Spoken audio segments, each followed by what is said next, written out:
What's up, guys? Welcome to Rossonari TV. So, we're here with Pete talking about a bit of transfer news, and it's the end of this long window, and finally it's finished. And let's talk about football right now and see what happened. How are you, Pete? How's it going? Everything all right? Yeah, I'm good. I'm just glad it's over. It's so exhausting, especially with social media the way it is. Yeah, it's pretty toxic. A lot of people are really, I don't know, they got really upset because we didn't sign a big name, or we didn't sign the French player, Favier. I don't remember his name. Favor, I think. Favor, yeah, Favier. Oh, Doesn't matter anymore. yeah, it doesn't matter anymore, and you never know. January, if he's in a bad, relation with this club, it needs to find a solution, and the club as well needs to find a solution. What's up, my man? How's it going? How's everyone? How's life in general? I'm glad everyone is joining us for this talk. We're gonna try to be a bit more calm because on social media, people go completely crazy. I feel like somebody promised us a big name, and they didn't live up to the promise, and people go completely crazy, man. Tell me your opinion, man. What do you think of this last day of calciomercato? Well, I've come to the conclusion that the banter era made us completely crazy. Yeah, I agree to that. I think I can imagine the same thing happening to a Real Madrid fan under our same circumstances. Just years of success and getting spoiled with that success and not living up to it, not living up to your name, a lot of disappointing years. And then I think as soon as we're starting to get better, the media, and I blame the media, and it's fueled by social media. They tell us things, they tell us lies like as soon as you're back in the Champions League, you can sign whoever you want. It's a blank check. Without any basic understanding of how economics works, and then especially in a year like this. They use us. I feel like a lot of accounts, they use us. They use the fact that we came back in Champions League, and supporters are looking forward to see some big names. So they throw out there like a list of right wings and attacking midfielder, number 10s. They know they're completely fake. They just want to get some clicks and get followers. And that's they use us. They use the supporters. And I feel like there is some accounts on Twitter that they really are so toxic, man, that I don't believe they are AC Milan fans. I feel like they are Inter Juventus fans. They're actually trying to throw shit to the management and to the supporters, because I cannot believe people are so mean to, for example, Maldini, Massara. They know we don't have a lot of money. They know we have to do deals like this and keep the price down, but people, they don't give a shit at all. Let us know, by the way, on the comment, what do you guys think about what our management did in this window. I'm pretty happy, to be honest. I was happy even before, even a week ago. I was happy without Bakayoko and Adli and Messias, because I thought the team is good enough to go through the next 4 or 5 months until January. And I'm even more happy now that we have Bakayoko and we have Adli for the next season, because I think the guy is pretty good, and you never know, in a year time, if you have a great season, he can go for 20 million. So it's better to buy it now. The other guy we didn't sign. It didn't look. He had a lot of skills. Like, he's quite a quality player, but you never know. These type of players, they have a lot of flair, a lot of technique. You never know how they're going to perform in a physical and tactical league like Serie A. Yeah, that's the problem with him. Yeah, that's definitely the problem I have with him. Yeah, especially compared to Messias, who's played his entire professional career in Italy, rising up through the ranks. Messias play ugly football, man. Messias is been playing the last 4 years in leagues when you get foul, it's physical, it's not a, how can I say it, a red carpet that you can walk and do whatever you want. It's actually awful football, and you have to go through that. So I think Messias is ready for the Serie A. I feel like he's physically sharp, he's fit. He played 36 games last season, so that means the guy doesn't have major injury. He's 30 years old, so he's mature as a human being, as a person, and it's his last chance. You know, it's his dream chance. So he's not gonna sit and say, "Okay, I made it," because first of all, he's on a loan, so he needs to play great to actually make that loan a contract, a 3 years contract with AC Milan. So I'm really happy, and his technique, his quality is amazing. Is amazing. Is an upgrade on Charnoglu, in my opinion. He's an upgrade on Samu Castillejo. He's a different option on Schelemakers. But you are a stat guy. Tell me a bit more, man.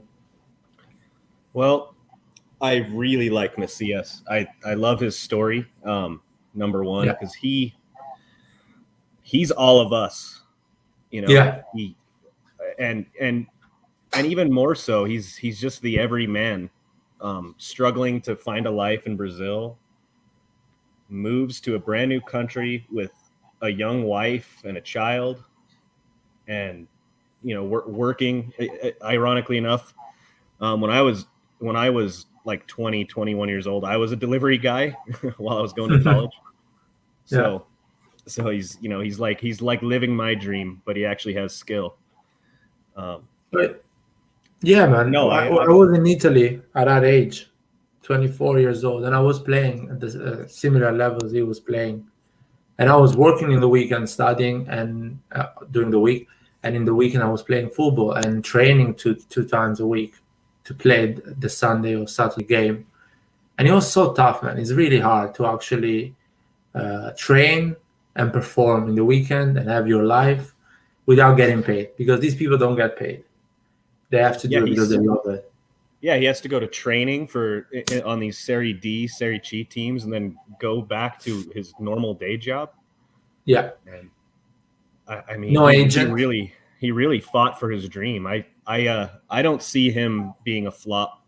He's not going to be Lionel Messi or anything like that, but he's going to be hardworking, and he's really skilled. He's a very talented player, and he's not afraid to take a man on, which I really like. That was my one big ask all summer long, was we get someone else aside from Leao and Diaz who's unafraid to take on their man. Yeah, this is a great comment, by the way. He's not going to take anything for granted, which is something young players, they take for granted. The fact that they are at AC Milan, they have a 3-4 years contract, so they chill, they relax, they don't train properly, they go and play football. They're not focused 100% because they think there is time. I'm young. I have still time to show my value. But this guy is 30 years old. He had a tough life. So he's a big chance for him. And another thing is he's Brazilian. And he has the chance to get called by his national team and go to the World Cup, which is an amazing story. And I think he's going to manage to do that. I really hope so, man. Yeah. I like that of all the top 5 European leagues, Junior Messias was the Brazilian player with the most successful dribbles last season, ahead of Neymar. I mean, that's pretty awesome. I think a lot of that there's some per 90 stats. I don't have them in front of me that show that he was a little more inefficient with some of those. So some of those stats are misleading because he was a little more inefficient. I counter that by saying the dude is playing for Crotone, is one of the only technically gifted players on that entire squad. So he's doing a lot more and working with a lot less. And I think he could thrive in our system with a lot of the players around us. I'm just imagining some of those little flick-ons by Giroud the other night, and I'm imagining junior Messias on the other end of those, taking advantage. I really like it. Or I'm imagining a 1-2 with Brahim Diaz, or playing on the left side and crossing balls for Giroud, and doing a 1-2 with Theo Hernandez, or even playing in the middle instead of Brahim Diaz and fighting in the midfield, dribbling and breaking through the counter attack. That player, if he is mentally, how can I explain it, free, and he's like, okay, I'm not scared, I'm living my dream. Nothing to lose. I'm just play football the way I know how to play football. He's gonna succeed for sure, because San Siro is gonna love him. I know the supporters that go to San Siro every day are going to love him, because if you think, we've been threatened by players like Donnarumma and Akan. They were looking for the $500,000. You know what I mean? For the extra million to leave our club, to get more money. And he's coming in our squad, a guy that used to be a delivery guy 3 years ago. So one of them in the Curva Sud, basically. And he's gonna give everything for the club. So they're gonna love him unconditionally, even if he's not playing well in the beginning. They're always gonna be on his side. So he's gonna do well. He's a great signing. I didn't know his story before. When AC Milan signed him, I checked, and he's amazing. I'm happy. If you go onto this, for everyone listening, you might have already seen it, but the Serie A YouTube channel, especially for those of you who speak English only like me, has subtitles in English, and they did a whole featurette last year, around like late December, early January of last season on him, because he had a really amazing first half of the season for Crotone. And there's a whole featurette on his story and everything, interview with him. And it's actually really good. Gives you a lot of insight into the kind of guy he is. Is you can see he's fit, is healthy. I don't think he drinks or he's a proper athlete, because at 30 years old, without being a professional football player for most of your career, and running like this, basically being always fresh, always sprinting and pressing the opposition, and the way he's dribbling people, man. I saw some clips. He's dribbling proper Serie A players, Vidal and all these guys, Theo Hernandez, like they are, I don't know, Primavera players. You know what I mean? So simple for him. It's so simple. That is pure talent. Yeah, I didn't know about him until we played them for the first time last season, and he was burning both Kessie and Theo Hernandez. Down their right side. One thing I'll disagree with you on your graphic there is I think he is more of a cam or second striker. Than a right winger. I wouldn't expect. I think if we all go in with unrealistic expectation that he's going to be the starting right winger, that's not going to happen. It's going to be Salamakers, and he's going to come. Initially, he'll come in late on in games. Brahim Diaz gets really winded. His stamina is limited, and I see him coming in for Brahim Diaz late in games, or Salamakers late in games. If we switch to a 4-4-2, like there's been talk of. He's really good playing off of a target man as a second striker. That's what he's done for a lot of his career as well. He's versatile. He's the perfect Pioli player because he can play multiple positions and he's tactically flexible. I think I love the fact that Pioli, every player Pioli is asking from Maldini, is a player that can play at least 3 positions in the pitch. Because if you think, let's take one player, Rebic. Rebic can be a striker, can be a cam, or he can be a left wing, without any problem. Of course, he's gonna play those 3 different roles in a different way, with a different output. But he can do that in an emergency or in a different game, and every other player can do that. Krunic can be a midfielder, can be a number 10 or a left wing. Selemakers probably is the guy that can be on the right, on the left. And even a fullback. Selemakers can be a fullback as well. He's done it in his career. But Samu is going. I mean, he's not going, but he's gonna go. Yeah, I think he's not gonna play a lot. There was a talk about the list of Champions League list now, if they're gonna put Samu or Kalulu, and I believe they're gonna put Kalulu. They're not gonna put Samu. So how do the squad lists work for Champions League? I wouldn't know because my team hasn't played in it for 7 years. It's I think it's like a squad of 26 or something like that, kind of a Euros, or a bit less, 24. So basically 21 players and 3 goalkeepers. So, and you need basically at least 6 or 7 players that comes from the youth system of Italy and AC Milan, which we have those players because we have Tonali, we have Gabbia, Maldini, Blizzarri, which is the 3rd goalkeeper, Pellegrini, and who else?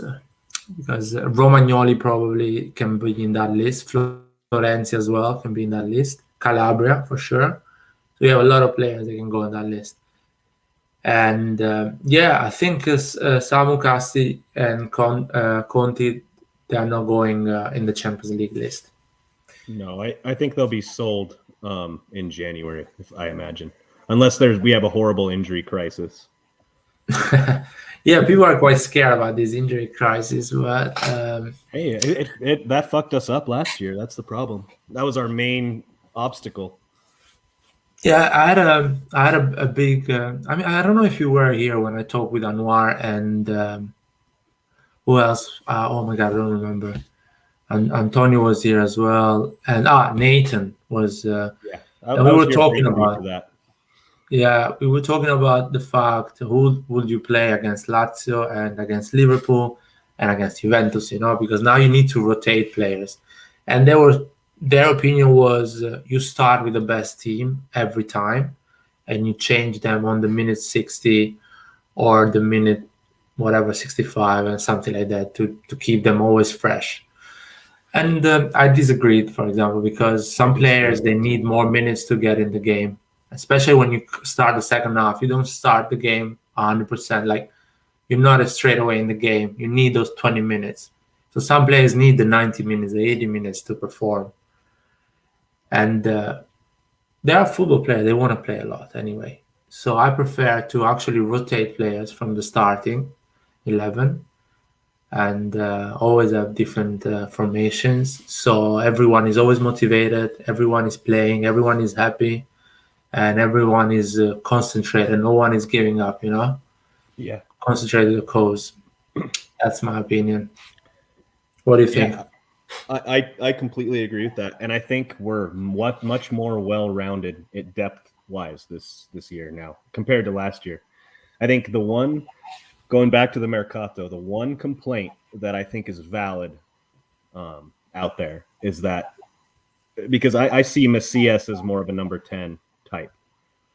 I still think we need another right winger. There was a lot of talk can do that position like Selemakers does. I agree, but the way I look at this, when you're playing in 2 big competitions, you need 2 people who can at each position. You need one on the bench for depth and one starting. If Florenzi, so if you tell me Florenzi is our backup right winger, then who's our backup right back? Do you see what I mean? So and I agree. So I agree. It's great Florenzi can play in multiple positions. I just think we need someone in 2 people in each position independently for when we have those crises. And I think that's our one weak spot.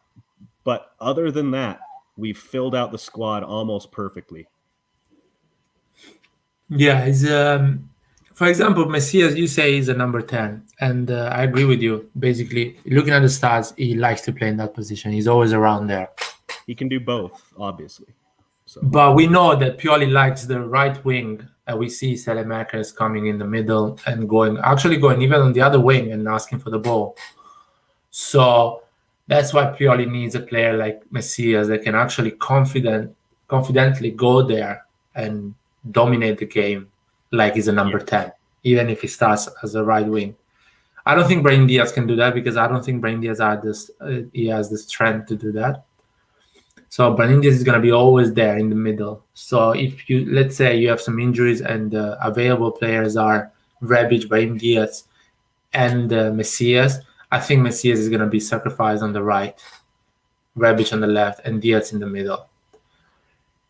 What I hope and I'm looking forward for Messias is to do the work that Selemakers does when we don't have the ball. Not as much good as Selemakers does, but at least to go on the same line with the midfielders when we don't have the ball. Yeah, and I think Messias offers something different, right? So he's not going to be as good at tracking back. Like you saw that slide tackle on Sunday's game. Salamakers tracked back and had that amazing slide tackle. You're not going to see a lot of that. But what I like is he's an option who, in games where we're having difficulty breaking down someone sitting back, a team sitting back, he's the kind of guy who can unlock it. He's unpredictable. So in a lot of games, you like Salamakers there for the balance he brings to the squad, and I love him for that. But then in other games, you're going to need a guy like Messias to break down an opponent. So that gives us good flexibility. I like that. No, and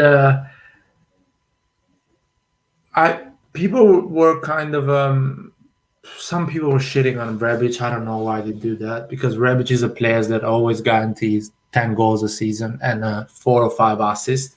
I'm talking about Serie A, which is in crazy numbers. If you think that he's going to be our bench players or the guy that's going to play less theoretically. And I wouldn't mind, for example, starting with Rebic on the left and Messias in the middle, Selemakers on the right, and Zlatan as a striker against Lazio. I wouldn't mind at all. They are all in Milanello, apart from Selemakers, so they can train, they can prepare, how they want to move, all the movements and everything, and keep Brahim Diaz and Leao fresh for Liverpool.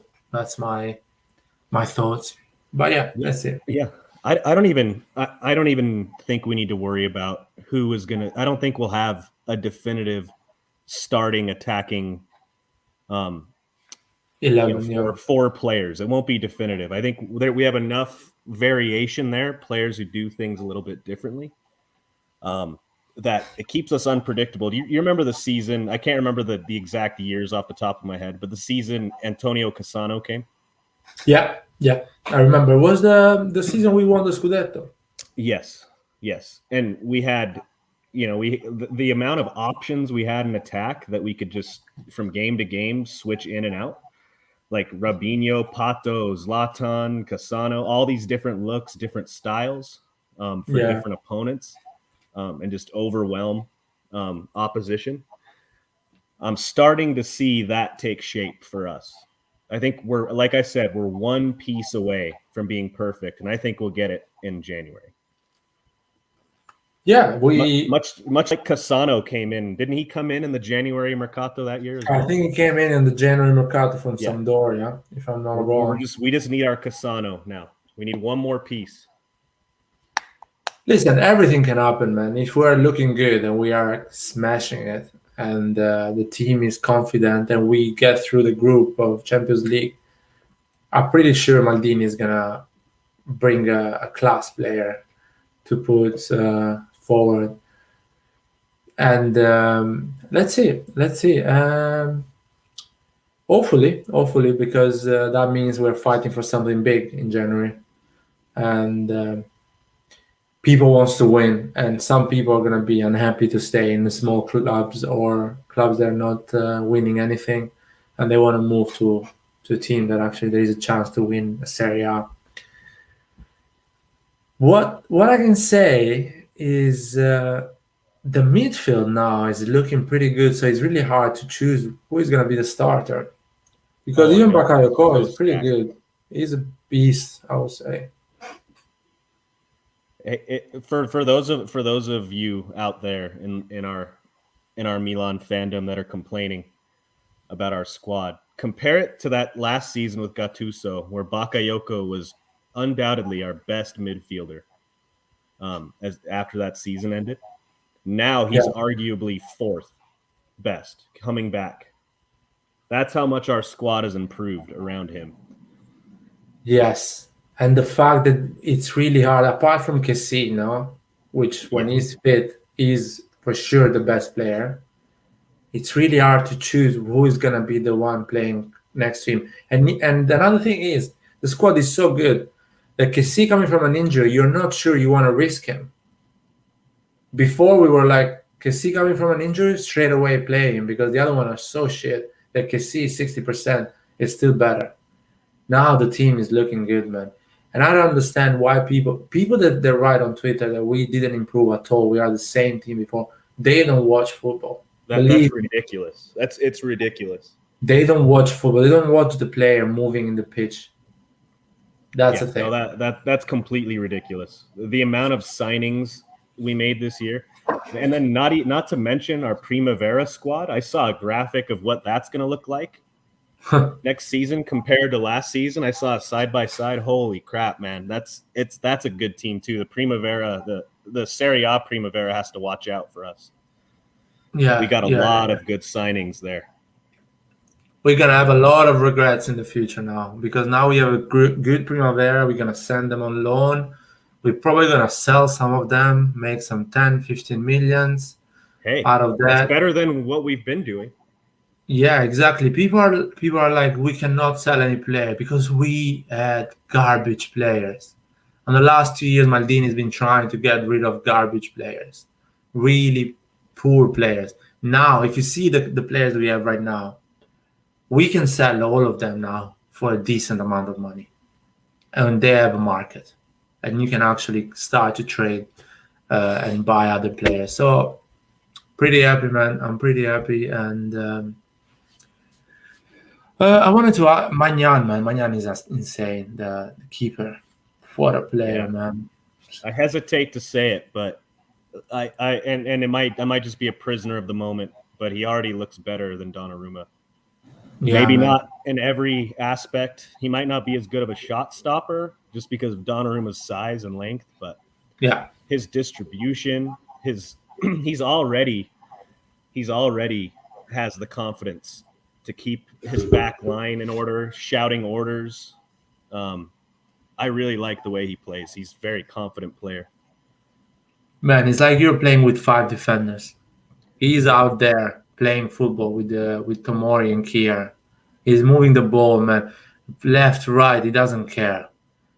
The striker is putting him in pressure. He puts the ball on the left side where Teo Hernandez is there, wide, without any problem. He's not even asking Benacer or Tonali to do that. He just does it and gives you an advantage. It makes the opposition tired.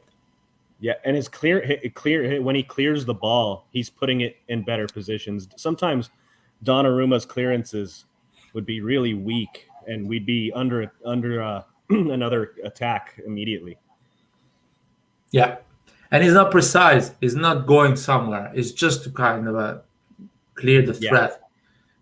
Maignan is just going on the right, on the left, in the middle, or on Leao, or... It's just amazing, man. It's a great player. It's people that are running our club, they know football, man. They know football. Oh, yeah. They understand a lot of football. And Pioli, man, he's improving every week, man. He's a different coach what he was a year ago. He's really different. He's learning a lot. He's learning. And another thing is he's learning his players. He now knows what these players can give him. In different positions. In the past, Pioli has come in as that stabilizing force, right? He comes in, stops the downslide of a team like Inter and Lazio, and he never got as far as he has with us. So we're finally seeing him getting past that stabilizing moment and past the hard times we had last year, and bringing the team back together, and he's made it over that hump.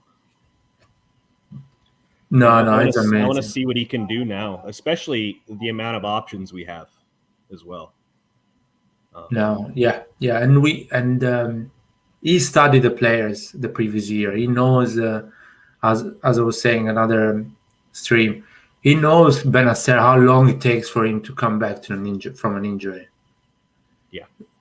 So now he's resting Benacer. We saw him keeping Krunic for the game, and saying, you know what, I'm gonna rest Benacer, so he's gonna go fresh for the national team, come back fit. 100%, no problem. And he's gonna do the same with Kessie. He's gonna do the same with Ibra. Now he knows Ibra how many games he can play, so he knows how to balance the thing with Giroud. I'll be worried about Pellegrini. I don't know if he's gonna play enough this season. Yeah, I'm not sure. I think he probably will. Giroud and Zlatan are very, very good players, but they're both older. And if Pellegrini is in good health and good shape and match fit, he'll come in late into a lot of games and he'll have his opportunity. So I feel like he's going to play a lot of Primavera games as well in Champions League and Serie A Primavera. Yeah, perhaps. They want to win that as well. They want to go and win there.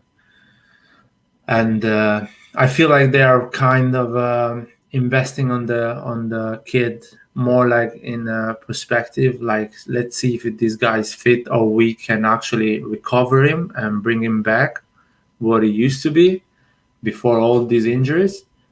So they're kind of studying the guy and seeing if he can actually be a long-term project.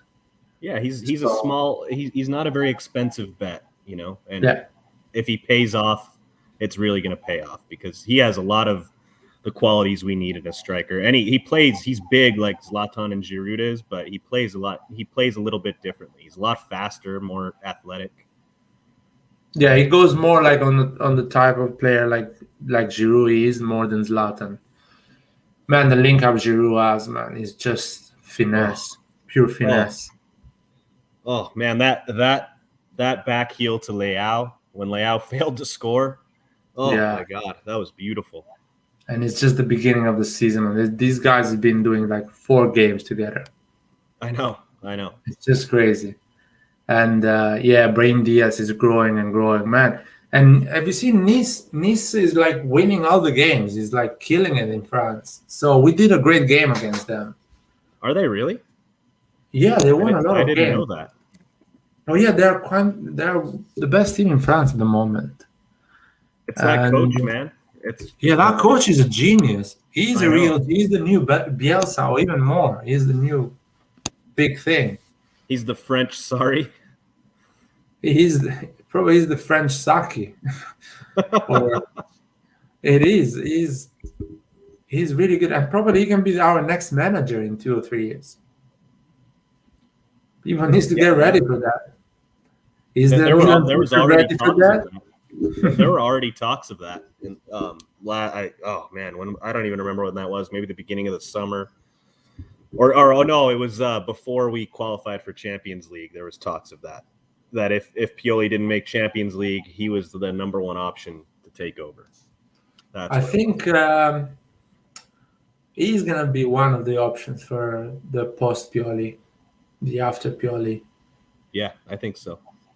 Because I really believe Pioli is gonna stay, depending on the result, of course, but 2 years, no more than 2 years. This one and the next one, and after, you need some fresh ideas. I would love Pioli to stay in the club, maybe be part of the system, scouting or working with Maldini or working with the youth system. I would like to keep the knowledge Pioli has in the club. That's I think he's already grown beyond that. He's proved it. He'll go. I guarantee he'll go if when he leaves us, he'll go to another big club. He'll get a really good job. Yeah, probably. Or he can stay another if he's doing well.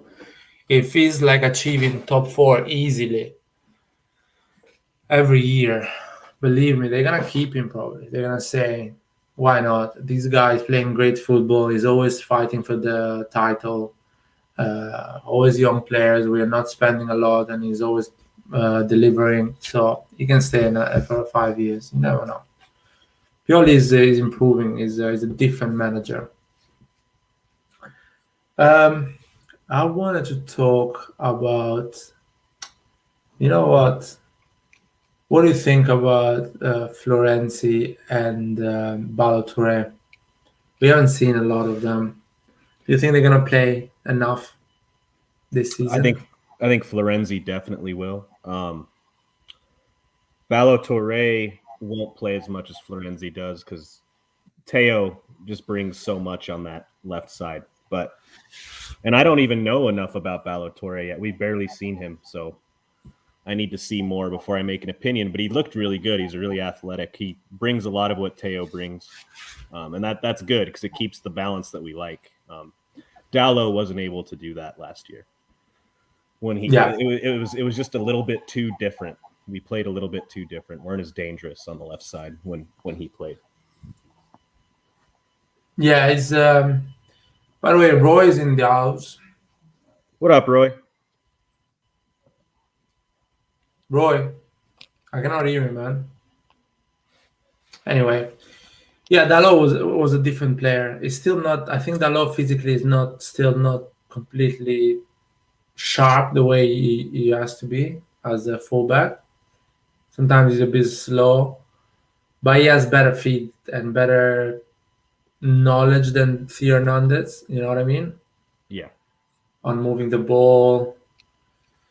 But you never know. Dallo can be an option in 1 year or two.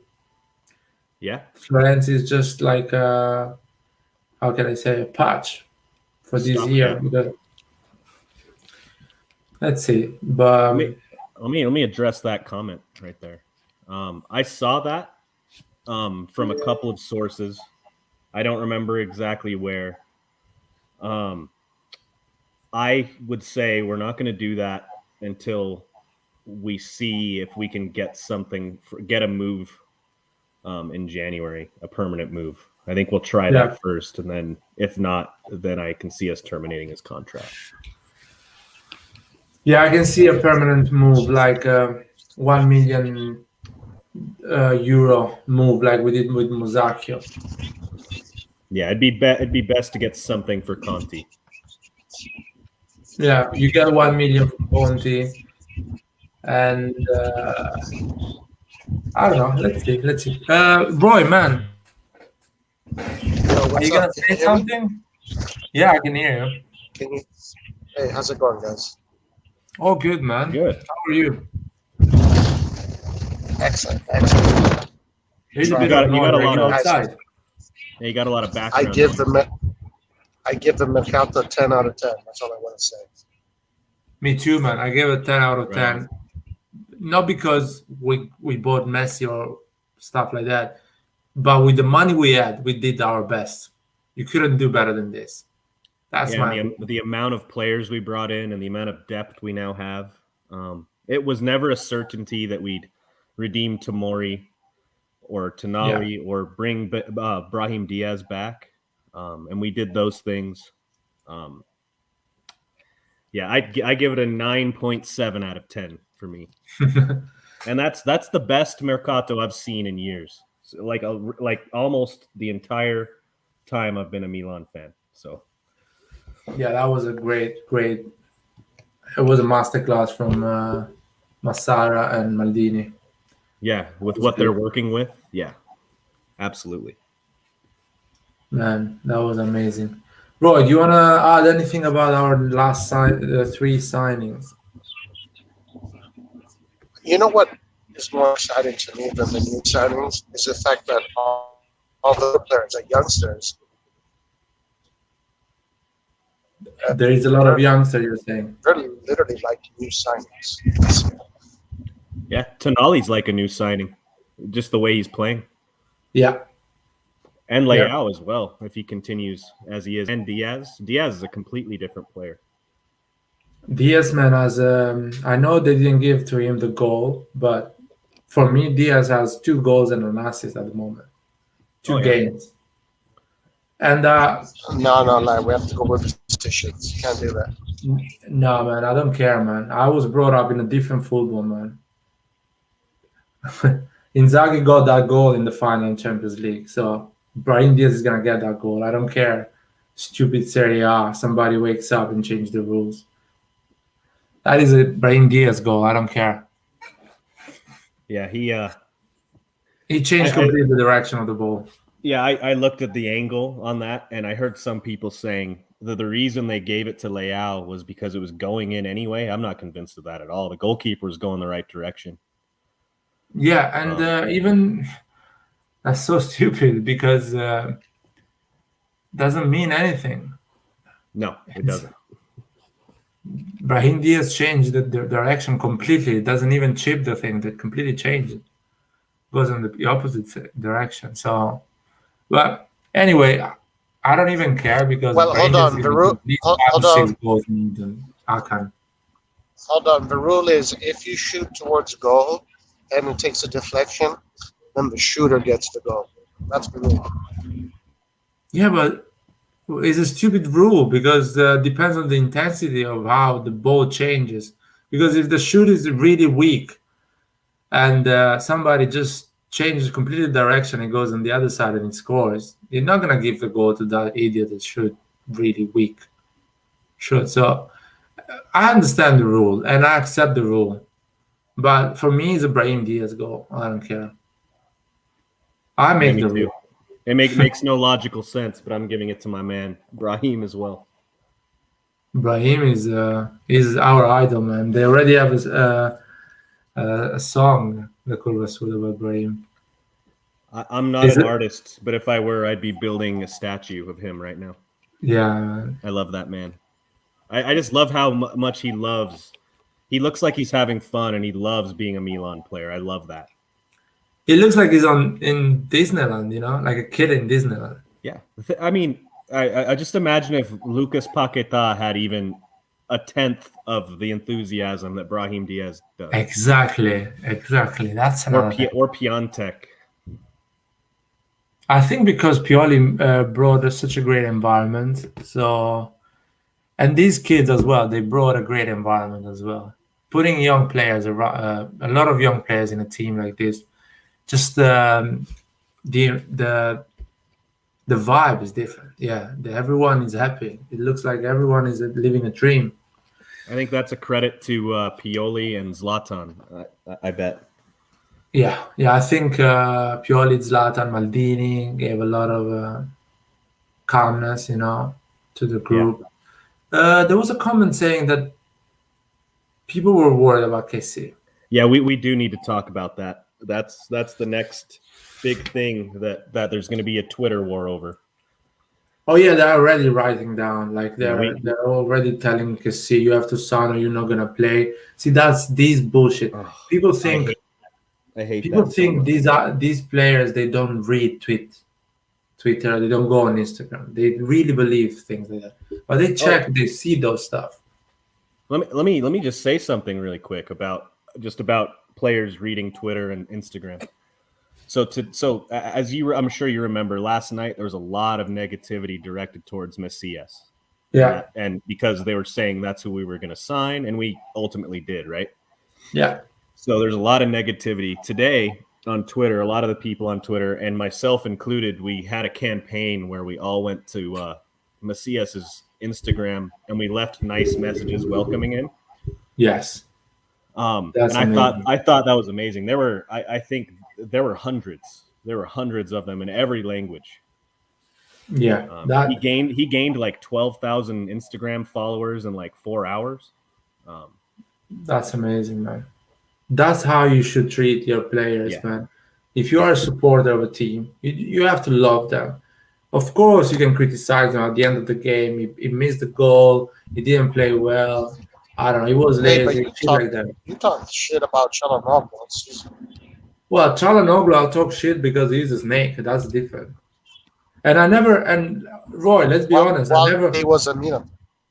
When he was a Milan player, I always say he's not good enough to play for AC Milan. I never wrote on Twitter jokes about his wife or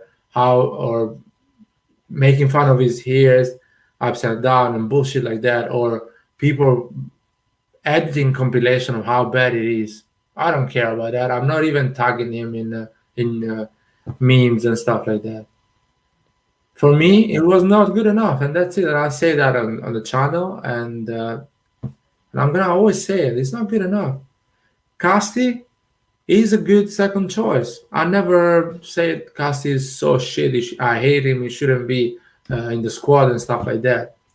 I never complain about Pioli putting him in the last 20 minutes because at the end, the choices we have is not like we have Messi or I don't know Leroy Sané and we are putting Casti.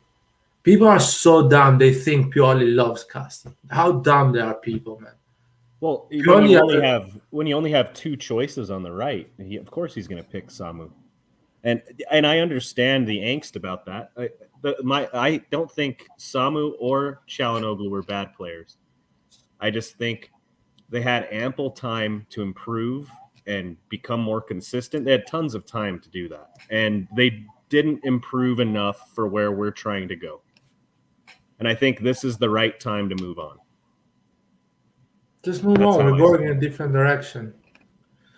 And I was with the management when they offered him 4 million to Çalhanoğlu because I'm like, yeah, that's the money he deserves. No more than that. It's not more good. It's not better than that. That's it. 4 million. He didn't accept that. He went to Inter. Happy for him. That's it. I still believe Brahim Diaz is a better player than him. Did you guys see the reaction from the Inter fans after his second game, and he played like shit in the second game against Hellas, or he was just not as decisive in that game, a lot of misplaced balls, and it reminded me of how we used to react to some of his performances. I thought it was funny. He's gonna be one thing. The Gazzetta dello Sport shows Messias as an attacking midfielder, not as a winger. What do you guys think about that? Yeah. That I was speaking on that earlier. I think he can do both, but he's primarily played as a second striker or an attacking midfielder. But he's left-footed and he's fast and has a lot of flair, so he can play both. But I see him more as backup to Brahim Diaz, and maybe a quarter of the time he'll be the backup to Salamakers. Yeah, specific games when you need more quality than actually physicality, both of them are going to play, and Messias can play on the right because I don't see Brahim playing on the right. But I would say 80% of the games we're never going to play both of them together. I don't think so. Yep, we'll play them together. We'll play them together in games like that Cagliari game, second to last game of the last season, where we're having Cagliari difficulty getting a goal, and we need someone a little different to unlock that and get us a goal or an assist. Yeah, Cagliari game, or if you have injuries and we don't have anyone else, and you're gonna play Messias and Diaz, or you never know. He can play so well. He can be so dedicated to sacrifice and everything that actually Pioli said, you know what, I'll play him on the right because he's tracking back like Salamakers and he's putting a lot of quality going forward. So he's playing. I'm not keeping him in the bench as an option of Diaz or sacrificing Diaz and playing him. So I think Pioli is gonna mix it up. Hopefully he understands how to manage all these players. Because it's another big challenge. We were talking about Kessie. Yeah, let's get back to that. Yeah, let's get back to Kessie because, for example, I don't want to talk about Romagnoli. Romagnoli is gone as a player. He's not going to renew, guys. He's going to leave at the end of the season.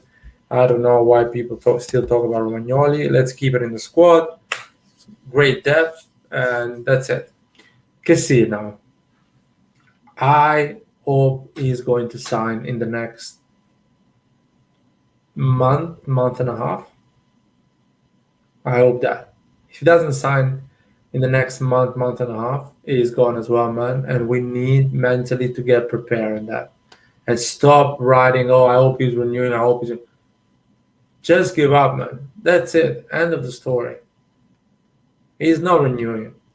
Just let Pioli do his job. Let him play football, and that's it. Yeah, I think number one, I think that there were a lot of people with a lot of I'm not going to say they were ignorant, just ill-informed people on Twitter that were worried that we needed to renew him before the transfer window closes. That's not how that works. You can renew a player any point before their contract expires, right? Yeah. So at any point from here until his contract expires, we can renew him. Yeah, but I do want to say something. If they might have botched it though, because if he doesn't renew, this was the opportunity to sell him at a good price. Because in January, it's not going to be as much as he is now. Yeah, I agree, but I think that that the reason for that is our management knows a little more than we do, and then maybe they're confident they can extend his contract. And famous last words, because they seemed confident in Donnarumma for the longest time. At least they said they were confident. I think he'll renew.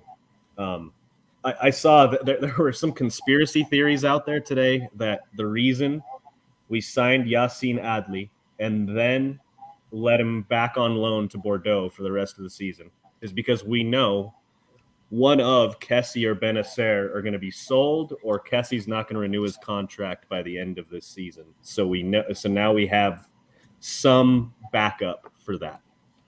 We have a backup plan for that eventuality. I don't like. I mean, if true, I guess that's a smart move. But I think we're more just hedging our bets. Yacine Adli is a good talent. We wanted to get him for cheap now. And let him continue to develop somewhere where he's comfortable. I think Kessie will renew. He got called up for Ivory Coast, but he's still recovering from his injury. He'll be in Milan during this international break. I think if something's going to move, it's going to be now, in the next week and a half. I would say a month, but. Hopefully it renews, man. I hope so. It's like it's sealing the midfield, man. The defense is good. If you seal the midfield, it's like it's heaven. Next summer you go for buying a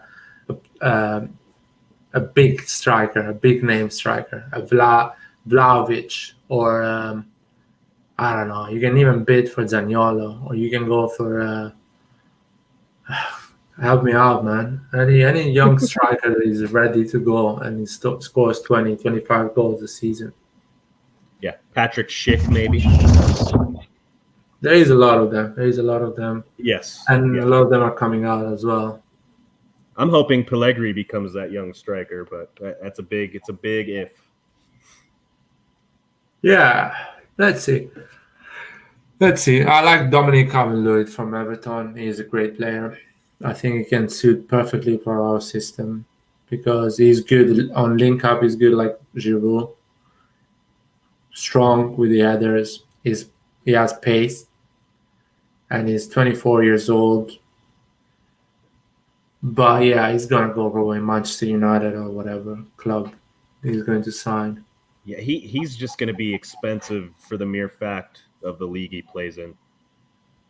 Would you take Robert Lewandowski? Oh, absolutely.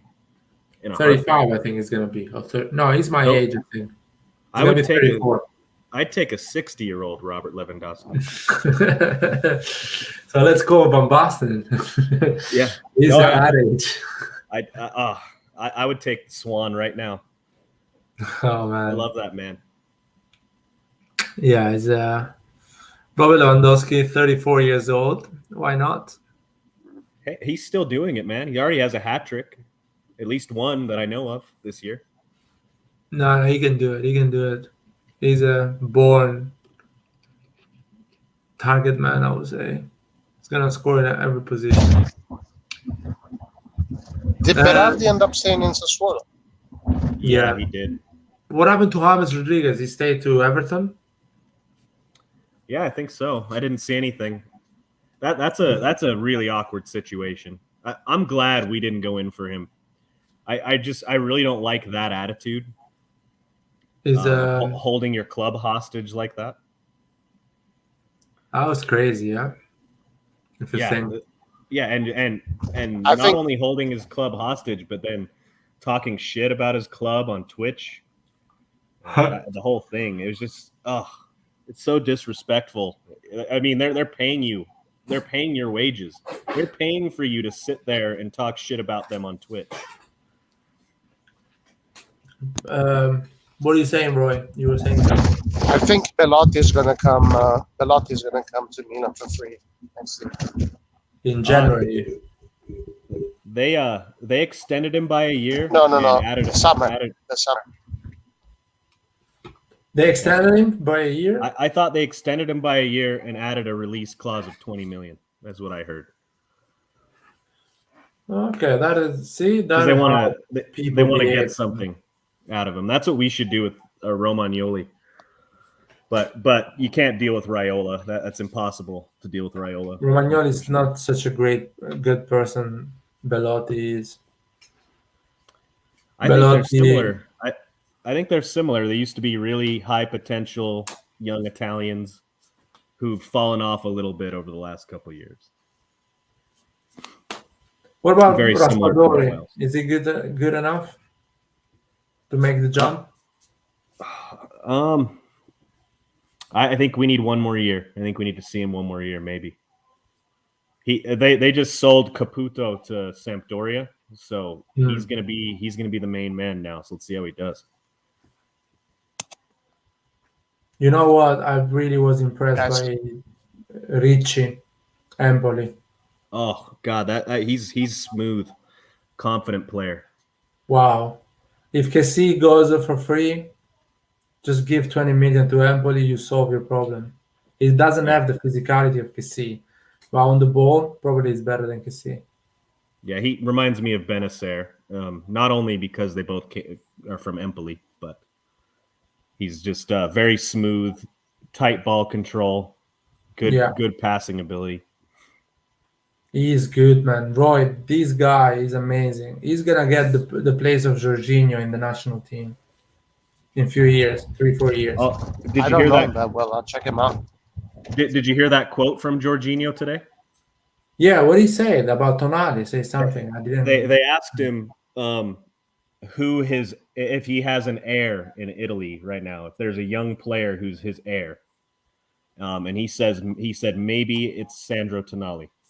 They have the same sponsor, yeah? Nike? I don't know.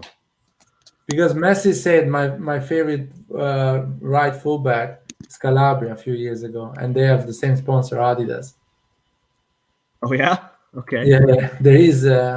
But, I mean, probably he believes it as well, you know what I mean? It's not like crazy. No. But to be fair, yeah, Tonali can do that position, but it needs another, I would say, 40 years to understand that role. You know what I mean? Yeah. To get that awareness in the pitch.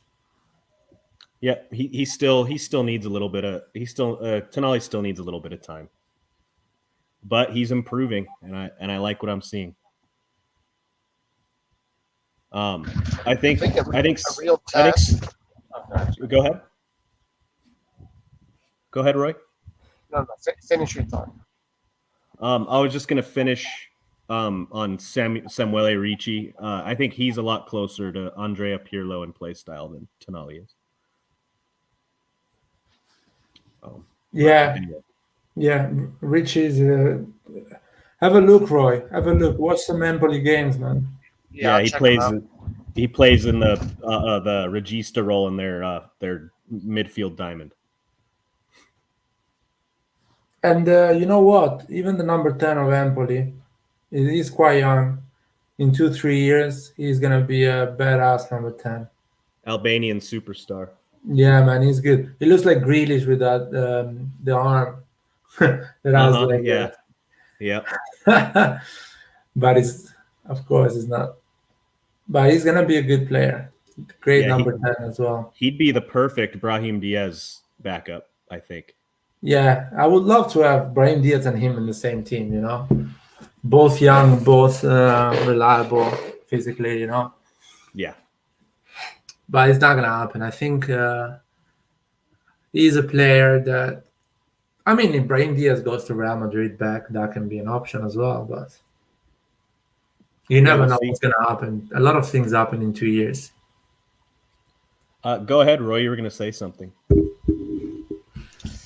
Oh, no, I was going to say something a little bit unrelated. I was looking at Lazio. Lazio looks really good. That's going to be a real test. And what I hate about it is that Lazio now, I think, might finish in the top 4, which really sucks because when they compete in the Champions League, they're the most coward team in the world. So now next year we're going to have a coward Italian team in the Champions League. So I'm kind of disappointed about this because they look like they might finish in the top 4. Yeah, I hear you. To be fair, over the last 10 years or so, most Italian teams have been cowards in the Champions League, unfortunately. We have this mentality that the league is everything, and if you're not doing well, if you do poorly in one Champions League or Europa League match, we need to stop focusing on that and put all your eggs into the league basket. And I think that's just not the mentality you need if you want your league to grow. Yeah, it is so pointless. I mean, especially at this point of the season, you're playing Champions League for a reason. You fight for that place because you want to play your card in Champions League. So you put your best team against Liverpool because all the world is watching. Yeah. And you don't want to show an average part of yourself. You want to show the best part of yourself. Yeah, I remember going to a party. Yeah, and like speaking of that, do we? Maybe it won't be necessary because we have, and maybe we'll be fit enough to play our starting 11 in both matches. But would you, if you had to, just say hypothetically, if you had to, would you rotate during the Lazio match in order to have a fully fit starting 11 for Liverpool, or the other way around? I would rather have our fully fit 11 for Liverpool because Champions League is our competition, and I don't have that same mentality like the Inter supporters last season when they got 4th place in their group. They celebrated because now they could focus on the league. Yeah. And that's just such a loser mentality. That's bad, man. I don't know what the matchup looks like, but from what I've seen, I think Milan plays better. But I don't know what the matchup is going to be. I guess we'll tell. What do you mean we play better than Liverpool? Yeah, we manage the ball better than Liverpool.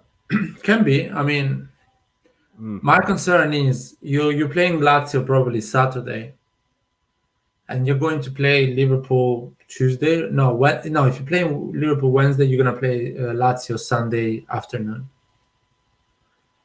So what do? You play the best team on against Lazio and again against Liverpool, or you actually rotate?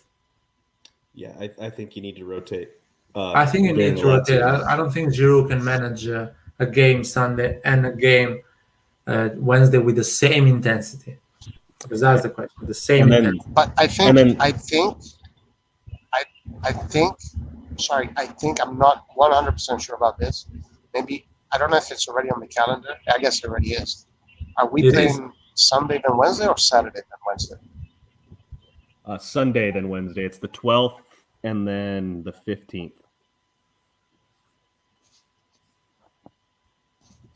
Yeah, that's not much time. No. And then another problem what we're going to run into is supposedly the goal for Kessie and Zlatan to come back from injury is that Lazio match, right?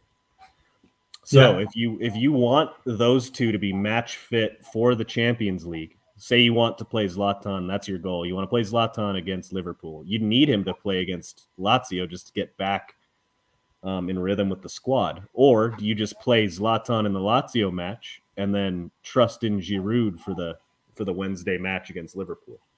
I trust more Giroud for Liverpool. Yeah, because you can't bring the first game. You bring Kessie and Zlatan back. Can't be in Anfield, right? Yeah, Roy. Because Zlatan hasn't played a proper game for 6 months, man. Yeah. No. That makes sense. Yeah, I think, Roy, you're right. If all things are equal and everyone's the same, match fitness, I think you're right. I'd rather have Zlatan. Oh yeah, he's more of a killer, right? In a game like that, you need a killer. If Zlatan has done 20 minutes game and one entire game, I will play Zlatan against Liverpool. No, but unfortunately, Zlatan has been not really playing a match, so probably Zlatan is going to play 20 minutes full match. You would actually risk losing him again for another 6 months. Exactly. Another injury. Yep. It's a bit risky, and Giroud cannot play all the game against Lazio because he's gonna get so tired. He cannot finish the game against Liverpool. I will go for Giroud and put Zlatan the last 20 minutes against Lazio. Play Rebic from the beginning, no Leao, because I think Rebic is gonna play well against Lazio. And I will give some. I will put Messias instead of Diaz. Yeah, I think that's a good call. Shaw has a good question or a good answer. He says Kessie from the start against Lazio. Sub Ibra in at 60 against Lazio. That's kind of what you were saying, but I think Kessie does need to play from the start. Kessie can do that because I feel like he needs to get into rhythm. I think he plays the whole 90, or if not, maybe like 80 minutes. Yeah, and he's 24 years old. His recovery is different from Zlatan ones. He can go straight away and match. Yeah. Yeah, Kessie should start. And I'm scared. I don't want to see Krunic and Tonali against Liverpool. I would love to see Tonali Benacer against Liverpool. I think Benacer will be a lot more match fit by then as well. So yeah, I think that problem will take care of itself.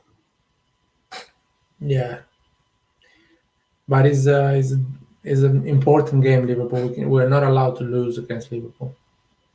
That's not the attitude to have, Mustafa. This is what I've been waiting for years, man. And we finally have the depth to make this happen. This is obviously going to be changed. This can't be true. No, exactly. It cannot be true. It's impossible.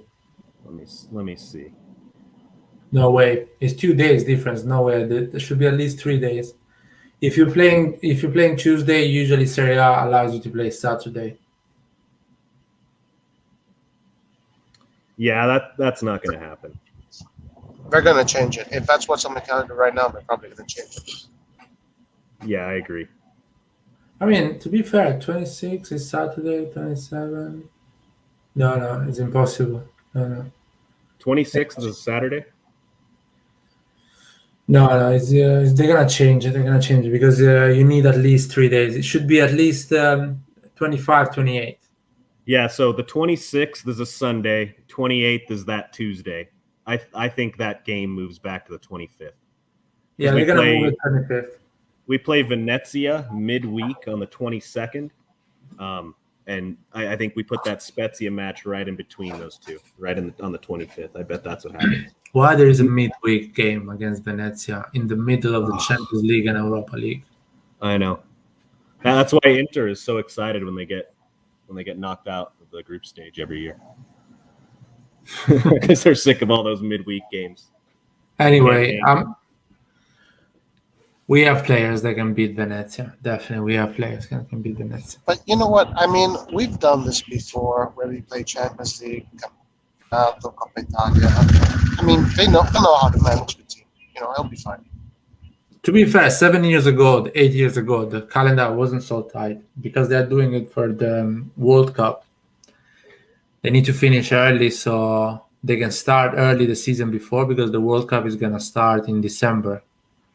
So they need a 2 weeks break, a 3 weeks break before the World Cup start, and 2 weeks and after the World Cup to start again for the league.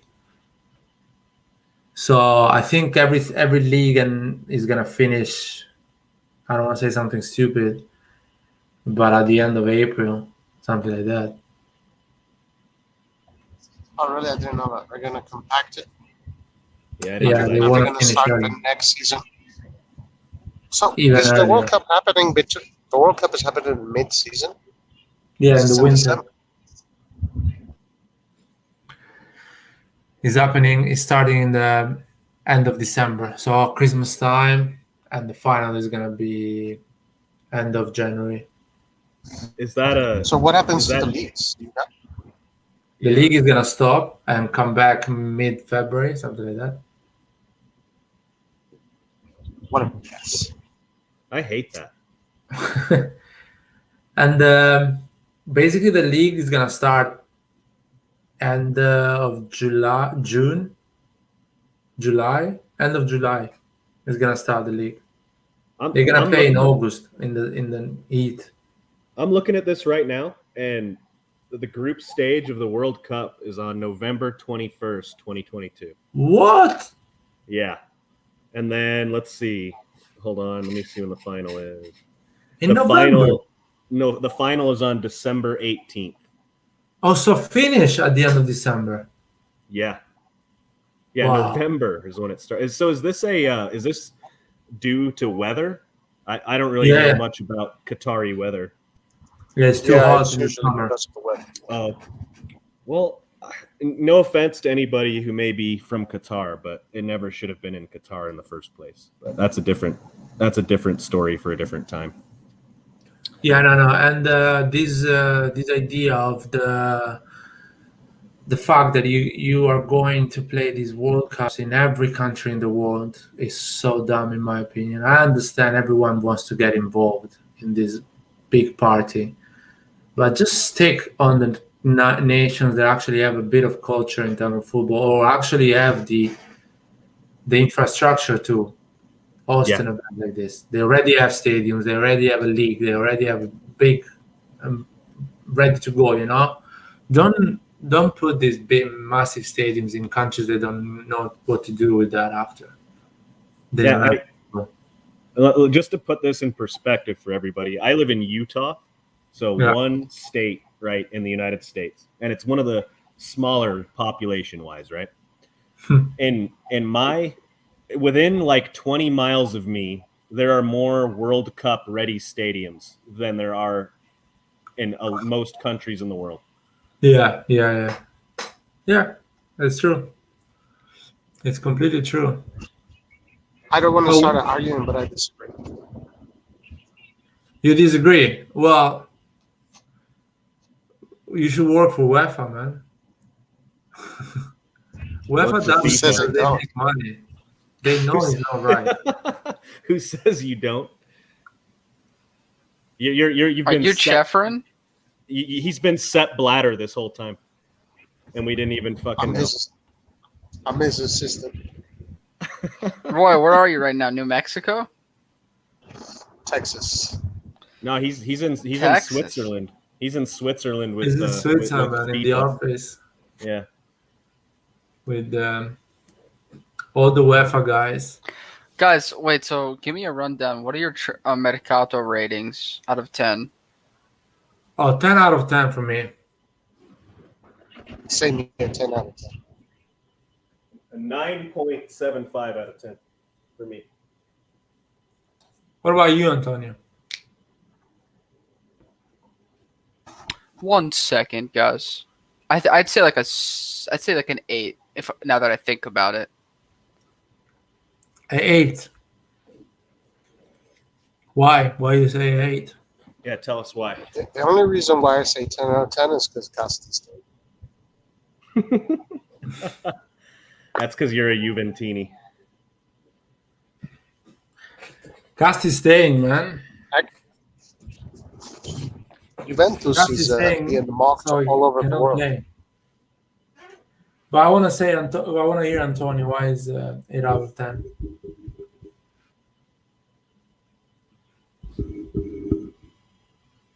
Antonio, we cannot hear you, man. Antonio fell asleep. I think it's gone. I was saying something important and I forgot. For fuck's sake. Oh yeah, bro, you didn't answer the question. So if you are Pioli, Why is it? the question is, you are Pioli and you have Lazio, Liverpool, and Juventus in 7 days. What is your choices? What do you do? I would make changes, but not many changes, because some of these players are young and they can recover. Roy, your connection is a bit weak.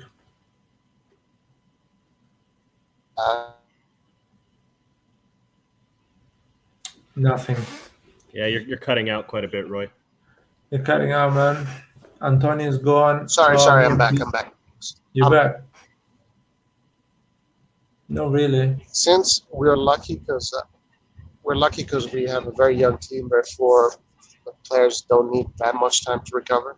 I don't think he needs to make many changes, but he should make some changes because he has the changes now. Yeah, I agree with that. If we're looking at the squad that you have up there on the screen, I could see us. I think Leao is going to be our primary starter for left wing, at least for now. I think in that Lazio match you play Rebic, Messias, and maybe Florenzi from the beginning. Yeah, because Diaz and Leao are the ones that have stamina problems. So those are the two that would worry me for that midweek game. And then perhaps you want Kessie to get match fit, so you play him, and then depending on how Tonali and Benacer are playing and how they're looking in training, maybe you put Bakayoko in there, or one of Benacer or Tonali, depending on who is looking better. And you could even play Ballo-Touré during that Lazio match. But I wouldn't make, like Roy said, I wouldn't make too many changes just because we still want to beat Lazio. Oh yeah, I would say. Yeah, go ahead. No, you go, Roy.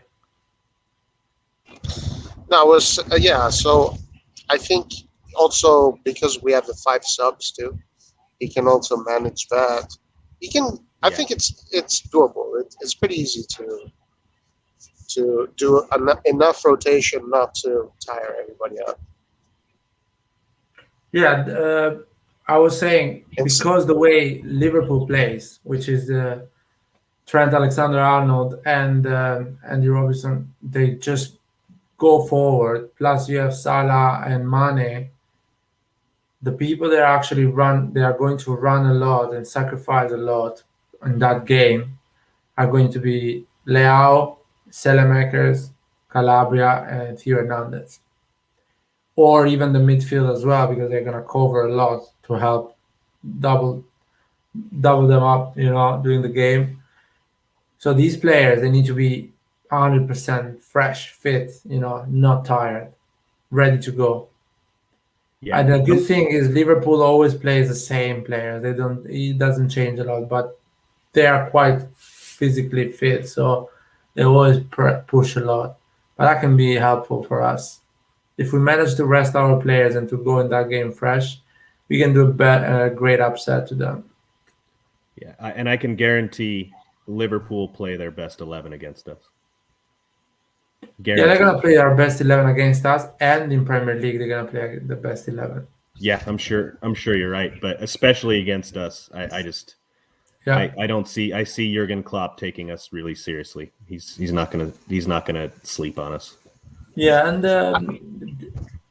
go Roy. I don't want to put my foot forward, but I really think we're gonna dominate that game. Like from what I've seen, I think we're gonna dominate them.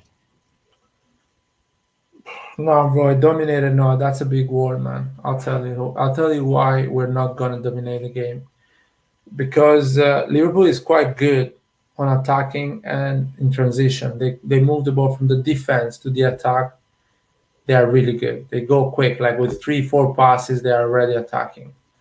Plus, Virgil van Dijk, he has such a great long pass, so he can actually do one long pass and always put us in a difficult situation with Salah and Mane, because they're always gonna run behind Kier and Tomori, behind Theo and Calabria, and that is always gonna push us behind and doesn't gonna help. It's not gonna help us to actually dominate the game and stay there. They're always gonna But I think break it in that way. But I think that on the ball, we're gonna disrupt them, and we're going to hurt them more than I think people think. I think it's gonna be it a might balanced game. I think it's gonna be a balanced game. Like no one is gonna really dominate. No one is gonna have like 60% possession. I think it's gonna be 45 or 50, 52, 48% possession, and an open game. So it's gonna be a lot of chances from one side to the other side as well. I think Kessie and Tomori and Calabria are key. Yeah. So if you usually if we want to play the way we play, if we want to dictate tempo at all, we need Theo to be able to go forward, right? Yeah. That means Kessie and Tomori have to do a lot more tracking back. And those two are phenomenal at covering that left side for Theo. They're going to have the game of their lives. They're going to have the game of their lives, and I believe in them. Roy? I have a feeling that Pioli is going to play this game the same way he played against Juve, where he's going to sacrifice Calabria and just have Theo go out. I think that's what he's going to do.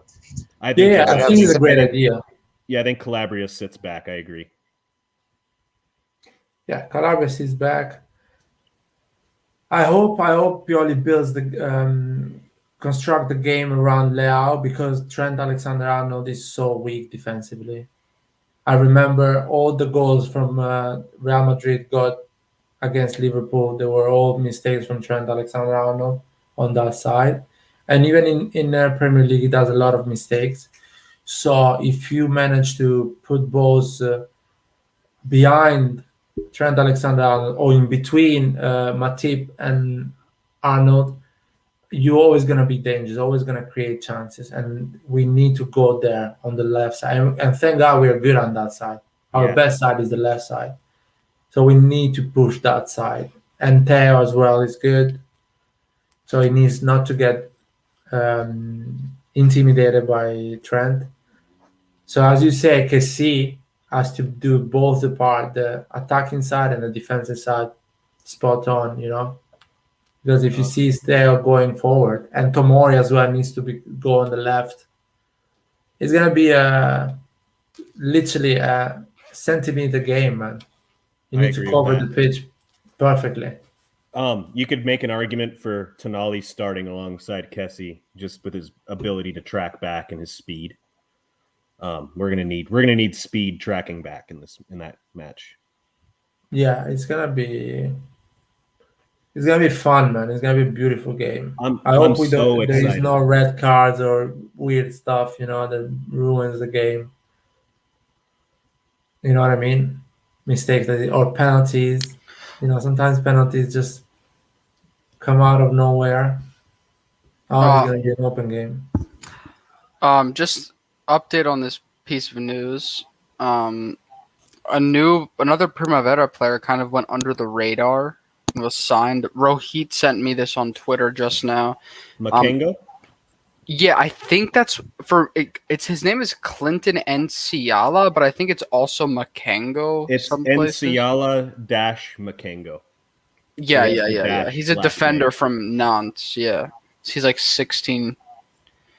So he's another Primavera player that just got signed. So that's pretty cool as well. Center back. That's good. Man, what a team. What a Primavera. What a first team.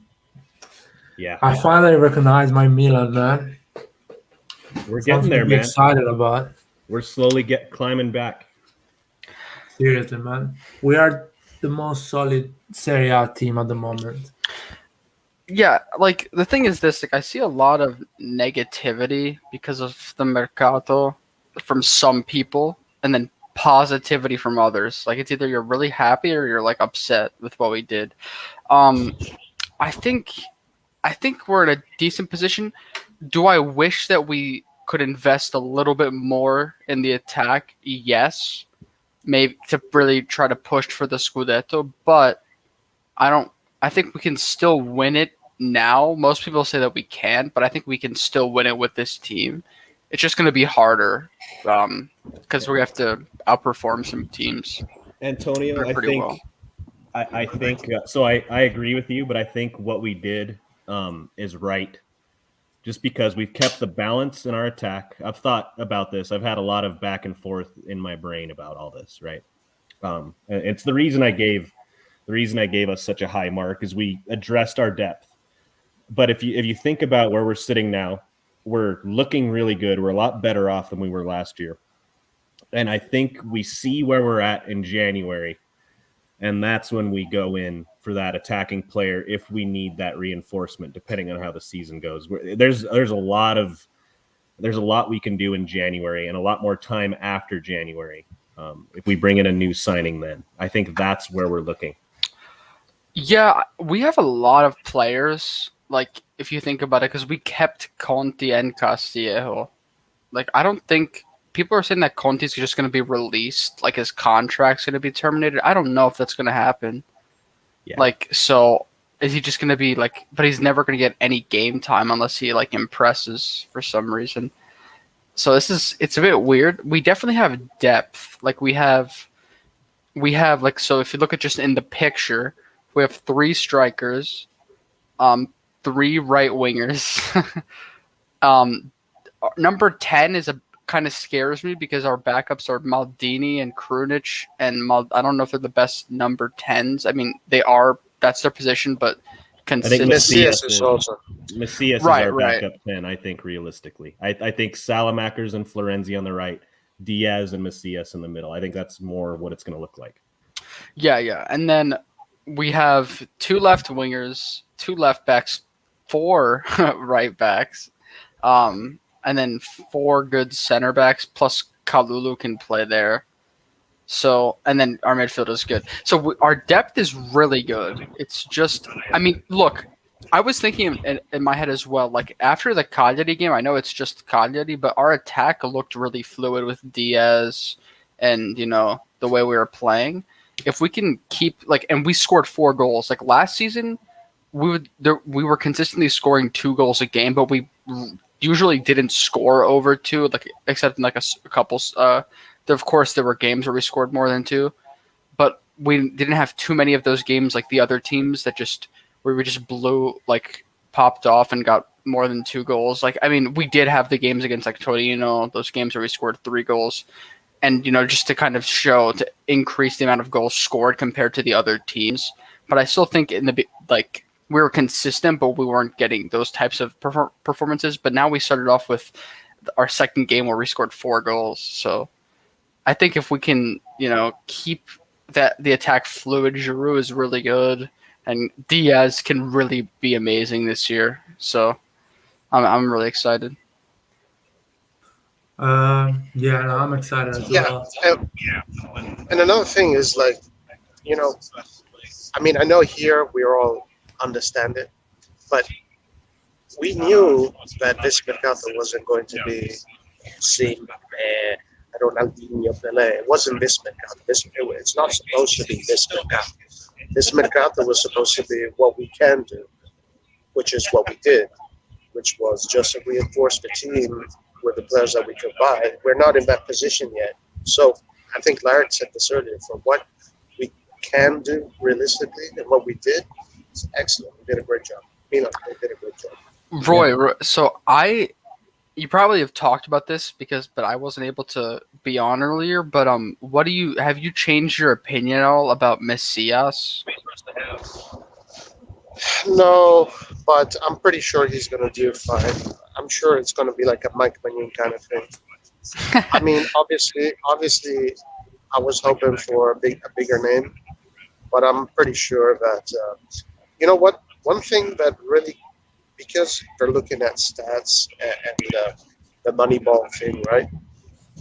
This guy has his dribbling stats are off the chain. Like he's got more dribbles than Neymar. So I'm pretty sure they looked at that, and that's something that's Pioli wanted, right? He wanted a dribbler, so they gave him a dribbler. When I was thinking about this transfer, I've always backed this transfer. I've pretty much backed every single Milan transfer. Like this summer, I haven't been against anything. The only thing, like that now that I'm thinking about, is like maybe we could have found someone better than Ballo-Touré, but he could still be good. We haven't seen him play too much, but he was getting better in the friendlies. But I think maybe we could have found someone better. But other than that, I don't mind any of the players, and he could be really good. But about Messias, I've always liked him for a couple reasons. The stats, he was one of the best Brazilians in Europe. Like he made like the top 11 playing for Crotone. His personality, what he brings, like he can score goals and he can dribble, which, like you said, he's the second. He completed the second most dribbles in Serie A last year behind De Paul, I'm pretty sure, and which is what we need, because I've said it before, we need players more players like Diaz that can take people one-on-one, and I'm not saying Costi can't, but from what I've seen, he's a bit scared to do that at times, to try to jump past players. So it's good to have him. And I like his personality, so I think it's a great signing. But, well, it was literally what Pioli wanted after that Cagliari game. Yeah. That is the perfect player for us, man. It's he dribbles. He brings you assist. It's he is crossing the ball a lot of time for Giroud. He can do a 1-2 with Brahim Diaz. He's fast. He's not a big name, so he's gonna sacrifice. He's gonna follow the instruction Pioli is asking. He's gonna track back because he has to prove everything to everyone. And sometimes a big name don't care. They say, I'm a big name. I won everything, so you cannot tell me what to do. And if you want me to play, I'm not tracking back. Tell Brahim Diaz to track back or somebody else. And that's a good thing, not being a big name. Selemakers as well does that. Tracks back a lot of time. He's going to score goals. I see a lot of goals. This team can score a lot of goals, creates a lot of chances. We create a lot of chances last game. Mm-hmm. We were more precise on the last 30 meters. Yeah, 100%. I noticed that, like, I really want to see us play against Lazio because now the real tests are coming. But same thing for other teams too, because Lazio's being praised by everybody, but they haven't played against a team that good either. So let's see how they do against us. But Lazio stacked up like hell. They had people are really rating their Mercato highly. Like, out of a lot of the people that I've been seeing, besides Fiorentina and Roma, Lazio are getting being called the third best Mercato this offseason. So, I think we're the best, honestly. But yeah, everyone is sleeping on us, of course. But they always do. They always do, yeah. They always do. I think, if there's one player that is really, really being underrated, it's Giroud, because he's top class. He's a world-class striker. I'm shocked how they are overrating Marotta and what he bought. I'm really shocked. I don't think the signing Inter did good enough for Inter. I think they're going to crumble slowly all those players they put in. Considering the situation they were in. Considering the situation they're in, man, you couldn't have done a better job than what he did. Obviously, they've downgraded quite a bit, but considering their situation, they did a good job. But if you think they bought the Argentinian Rebic for 30 million. Yeah. I mean, he scored 2 goals. He scored 2 goals first. Exactly, he scored 2 goals already. He usually does 10 in a season. Yeah, he does the Çalhanoğlu thing where he's off and on all season. He's inconsistent. 30 million. He's very inconsistent. Let's see. And they kept Lautaro too. They're stacked. Let's be honest. No, let's be honest.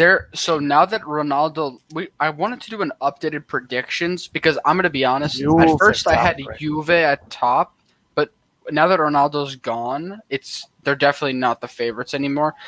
And I would say Inter, since they won last season and the way they started off, they're probably the favorites on paper still, but it's very close. I'd say now Milan has an even better chance of winning the Scudetto after the Juventus's poor mercato and Inter, but it's either going to be Inter, Milan. Juve still have a chance, I think, because they can bounce back you can just get consistent wins. And then some other. I mean, I don't know. Mourinho is a wild card. Roma's a wild card because you don't know. So Lazio. Yeah, they play really well against the poor teams because they just break them down. But we have to see their defense because their defense, both Lazio and Roma's defense, isn't anything special. Our defense is really good. We have probably, I would say, the second best defense in the league. Based on the players. Because Inter's defense is too good. Bastoni, Skriniar, and De Vrij that's why they're still good. Is that defense? It's so hard to break them down. They conceded a goal because of Handanovic's mistake. Other than that, it's good luck scoring on them. They're two injuries away from becoming a Crotone style defense, though. They don't have any depth, man. Exactly, and that's true. Antonio, if you watch the first game Inter played against Genoa, they gave to Genoa two clear chances, like in front of Handanovic, and the guy just shoot the ball outside the goal. They gave clear chances to the opposition, and they're gonna give clear chances to Sassuolo and to Sampdoria or to other teams that then they're actually gonna score, and you're not gonna come back after that. No, I saw the game. Of course, yeah. But I feel like our defense does the same thing. Like, of course, they're going to create a couple chances, the other team, over the course of the game. But I still think that, the Genoa game, they gave away a little bit more than what they usually give away. But the quality of the three center backs is really good. But of course, the backups are not good. Skriniar is really good too because of the way he scores as well. Like, I always notice he gets so many corner kick goals and just big points for them. But and Roma, I just saw a comment I don't know if Roy's been watching, but Abraham what an amazing player. If we could invest in a striker this mercato and get someone for the future, I think he would have been a great signing. He was 40 million. He's just riding on the inertia right now. And I saw him play, and this guy, his touch is good for someone with that size, and he's dribbled players, and he's scored his first goal, got many assists, and he's making good runs and looks really fluid. So he's going to be really good. Well, Antonio, in this spirit, let's give an updated top four prediction then. Now that the mercato is closed. That's a good idea. Let's do that. I always thought Juventus is the same situation it used to be the year before. If they go top four, they're going to go last few games. They are not going to go comfortable. I think Milan is going to go comfortable top four, Roma and Inter, I think. But depend. Inter is like, I'll tell you what, Inter, if they lose one game, I want to see their reaction. If they don't have a proper reaction and they start to crumble, Inter is going to go in a bad place. Because players, they have players. I know how Çalhanoğlu thinks. If he starts to lose, if he starts to perform bad, he's going to go and you're going to lose the guy. I don't know, man. Inter is like everything is going well. I know AC Milan, how we react when we lose a game. We go back on track and we win, and I did the other one. I remember we had problem with Spezia and Udinese and Inter. That was our worst spell. But after that, every time we had a bad result, we always came back with a great result. So I don't know. It's I feel confident for Roma, Milan, and probably Inter, but still I have to see Inter. I just made a quick top 7 just to run through because I just wanted to rank where I think all like the top 7 teams that basically make top 7 every single year are gonna fall. But if anyone else wants to go first, go ahead. Go for it, man. You're ready to go. Okay. So I'm really confident about a couple of these teams. I think you could interchange Roma and Lazio. But I'll go with what I say. So at the 7th place, Napoli. It's bold, but I think from what I saw, they haven't impressed me too much. But of course, Osimhen has been out, and I'm just judging off of the first 2 games of what I've seen. So of course, this can change. And also the Mercato. Napoli didn't have the best Mercato; they had a decent Mercato, but yeah. 6th. This is when it gets. You guys are probably going to disagree. This is from where I'm at right now. I say Atalanta 6th. They started off really slow, but of course they're going to be good. So they can be moved up, of course. But for now, 5th, Lazio. And I could interchange this with Roma, but I'll talk about that. 4th, Juve. 3rd, Roma, so I put Roma 3rd because I think Roma can keep this up. The way they're playing now, I'd say they're better than Lazio, even though Lazio scored more goals. Roma look more fluid, and Lazio have played. Spezia does not convince me whatsoever that when Lazio's played them.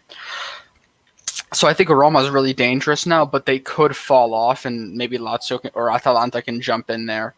2nd place, Inter. 1st place, Milan. And the reason why I say Milan right now, in my opinion, is the favorite is because at first I put Juventus ahead of them in my original prediction, and Milan they came in 2nd place last season, solidified and got a deeper team. So now we're going to probably avoid those situations with those injuries last season because look at how many players we have. So we have that. We started off our 2 games pretty well. Defensively looked really solid. And, 6 points out of 6 points. And we're just riding off of that momentum that we have last season. So I think Milan they've moved up because Juventus have fallen off, in my opinion. And now that's why I put them at 1st. So that's what I have right now. But it's going to be so close, I think. I don't disagree with everything you said. I think we're being prisoners of the moment with the Rome clubs. If you've watched a lot of Mourinho in the past 10 years, since that treble, and since some of his success at Real Madrid and so on and so forth, I think Roy said this a minute ago that they're riding on momentum right now. Everyone's excited. Mourinho's there. They brought in some good signings. It's a lot of new ideas. It's a lot different than what Fonseca was doing. I don't see Roma finishing in the top 4. I think that momentum slows down. As soon as they lose and get smacked in the mouth by an Atalanta or a Milan or an Inter, they play someone good. Mourinho will be there at the post-match press conference, calling out his players like he always does and bringing the morale of the locker room down like he always does. He always inevitably does this. That's where I sit with that. And I think our top 4 are Milan, Atalanta. They're just 2 games. Milan and Atalanta are the only 2 teams out of these 7 who have kept consistency and continuity. Gasperini and Pioli are still there, and a lot of the key players are still there. And then I have Inter, and then I have Juve just because I can't take them out of that top 4. They just have too much. It's still in that squad. They have too much winning experience. And then I have Lazio, Napoli, and then Roma. Lazio will run into the same problems that Napoli had under Sarri, except they have not as good of a team, in my opinion, as that Sarri Napoli had. and not as much consistency or continuity. They're going to run into the problem where Sarri likes to play the same 11 every week, never sub off players, never rest players. He doesn't like to have a deep team. He likes his 11, and he sticks to that 11 unless someone gets injured. And they're going to run into some stamina issues later in the season, like a lot of those Napoli teams did. They're going really strong for the first 3 quarters of the season, and then they run into a tough spell and fall off, and Juventus would peel away, if you guys remember those seasons. I think something similar will happen, but the difference is he hasn't been with this squad for more than this year, and they're not as good of a team. Two quick comments about what you just said. First of all, I'm pretty sure that when we play Lazio next week or in 2 weeks, Juve is playing Napoli, so we're going to see another big matchup, which is going to be interesting. We can finally see where these teams kind of stand. So I'm excited. But so about Atalanta, like the reason why just right now, from what I've seen, I kind of put them back probably like farther than they're going to end up. But I mean, I was just thinking like, okay, out of the two, I saw both games. The first game I watched extensively, like Torino, where Atalanta won. And I thought that Atalanta were lucky to win the game because Torino played really well. Like, and they actually physically beat them like during the game. Like they were winning all of the 1v1s. They were winning the ball. They had, I think, more possession. But then at the end of the game, the young Atalanta player just got a tap-in goal because the ball went in front of him and he got a lucky chance and they won. So that they didn't convince me that game. And then in the second game, they obviously drew to Bologna. People are saying that there was a VAR decision that didn't go their way or whatever, but it's fine. But the reason why I'm kind of suspicious is because maybe some of their best players are getting a little bit older, and they may not be as good as they have been in the past couple of years, like Muriel, maybe it's Ilicic, and maybe some of those players. So to be fair, Zapata's been injured, and so Muriel usually comes in. He comes in as a sub. I think once Zapata comes back, a lot of that. I think a lot. And also, away. Atalanta started slowly last season too. Yeah. Yep. They do that often, and they have rough patches every season, but they always come tearing back, and they're consistent. They still have the same squad. They brought in Toon Koopmeiners. I think that's how you say it, from AZ. And he's a solid midfielder, man. That's a really good depth option for them too. You know what happened to some of these teams? The complacement starts come in the team. Some players just relax, or they perform a bit less, or they slow down and they start to draw and lose some games. So that's why I believe it's quite early to decide to kind of have an idea of what's going on. I think after 5-6 games, you realize who are the team that are really determined to stay on top 4 and which one are the one they're going to have a trouble of a season. So as we saw, Napoli playing against, we're going to see Napoli play against Juventus and us playing against Lazio, and that's going to be a key game to understand who is a better team. And that means we can lose against Lazio 1-0, for example, and dominate the game, create 20 chances and play well. That means we are a better team and we're going to do better than them in the long run, even if we lose against Lazio. Yep. On the other side, Juventus can win with a lucky free kick or a corner against Napoli, and Napoli creates 20 chances. And I still think Napoli is going to go more far than Juventus because they have a team. They create chances. They can actually win more games. So I still need to see. But yeah, every team now is going to play against each other because these 7 big teams. We're back on the 7 sisters. 7 big teams, they can beat anyone and get beaten from everyone. Who is going to handle this pressure better, I think is going to win the title. Yeah, I think right now, my initial prediction was Atalanta, Milan, Inter, Juve. But if I were just to go today with the two games, I would say Lazio, Milan, Roma, Napoli. But obviously, that's not going to happen. Honestly, it's so hard to tell at this point. I think it's never been so open. I can't remember a time where it's going to be so. The only thing I hope, there's only one thing I hope, that Lazio and Napoli don't make the top 4. That's the only thing I hope. Yeah, especially Lazio. They always play like shit in the Champions League. Well, Juventus and Inter didn't do better, to be fair. True. So they have better chance. And Juve and Inter being in the Champions League helps our league's coefficient as well. But doesn't help us on getting the best players in the league. Yeah, I think so. It helps our exposure. There's a lot of Inter and Juve fans and Milan fans out there around the world that are going to be watching. It brings eyes to the league. I don't know. I mean, even though both Juve and Inter have performed poorly, I still prefer them than Lazio and Napoli.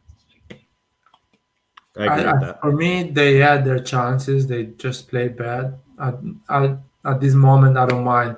If Roma plays great football, Roma can go in Champions League. And Roma plays good football. They have some. The problem there is that they play great. The problem is they play great football against Bologna, or they'll play at the San Siro. You put Dortmund in front of them, you put Bayern in front of them, you put Manchester United in front of them. They melt like ice cream in the sun. But I'm sure if you put Porto in front of them, they go through, man. If you put them in a normal group, they go through. Inter and Juventus are crumbling in front of average teams. And that is unacceptable in my opinion. So they need to stay home.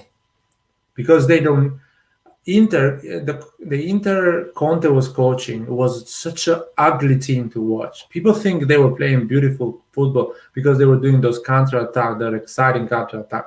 But when they didn't have the ball, they never keep the possession.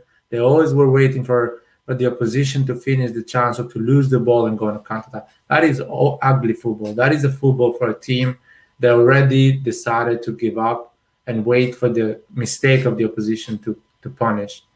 And that's, for me, it's like you don't deserve to play Champions League. I'm not going to change my mind on this. I think Lazio, Napoli, Roma, those 3 teams in the Champions League are a disgrace.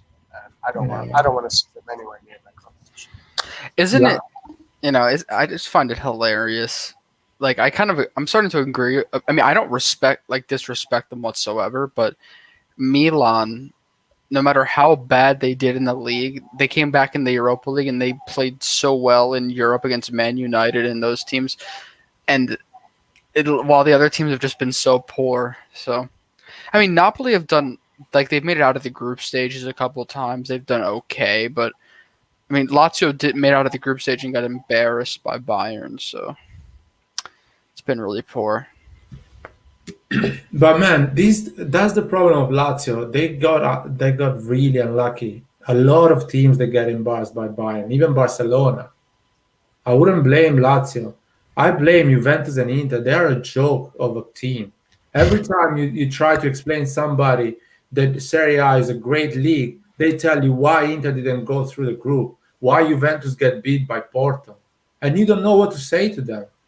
You would love to say to them that actually their managers are a bunch of cowards, that the way they play is football of the 90s, is not modern football. The way they get the best players is not even struggling. They just go and get them.